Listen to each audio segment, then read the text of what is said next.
கர்நாடக மாநிலத்தில் இன்று முழு அடைப்பு நடைபெறுவதை அடுத்து பெங்களூருவில் அதிக அளவில் போலீசார் குவிக்கப்பட்டுள்ளனர். இதுகுறித்தான விவரங்களோடு இணைகிறார் செய்தியாளர் வாசு.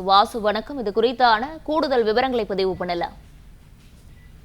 வணக்கம். கர்நாடகா மாநிலத்தில் இன்று முழு அடைப்பு நடைபெறுவதை தொடர்ந்து போலீசார் குவிக்கப்பட்டுள்ளனர். குறிப்பாக பெங்களூருவில் அதிக அளவு போலீசார் பாதுகாப்பு பணியில் ஈடுபட்டு வருகின்றனர்.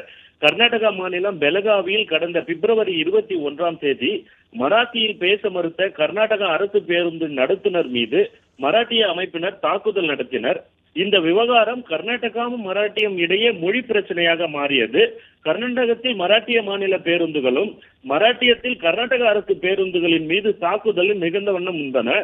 இந்த விவகாரம் இரு மாநிலங்களுக்கிடையே பதற்றமான சூழ்நிலையை ஏற்படுத்தியது.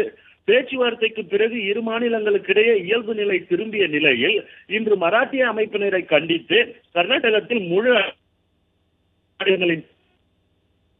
அந்த கூட்டமைப்பின் தலைவர் வாட்டல் நாகராஜ் இதற்கான அறிவிப்பை அறிவித்தார். அதன்படி கர்நாடகாவில் இன்று காலை 6 மணி முதல் மாலை 6 மணி வரை முழு அடைப்பு போராட்டம் துவங்கியது. இந்த முழு அடைப்பு அனைத்து தரப்பு மக்களுக்கும் பல்வேறு அமைப்புகளும் ஆதரவு வழங்க வேண்டும் என வாட்டல் நாகராஜ் கேட்டுக்கொண்டுள்ளார்.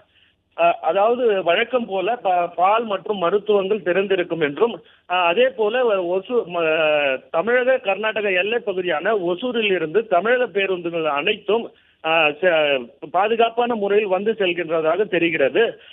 தற்போது அசம்பாவிதம் எதுவும் நடக்காமல் இருக்க போலீசார் அதிக அளவில் குவிக்கப்பட்டுள்ளனர்.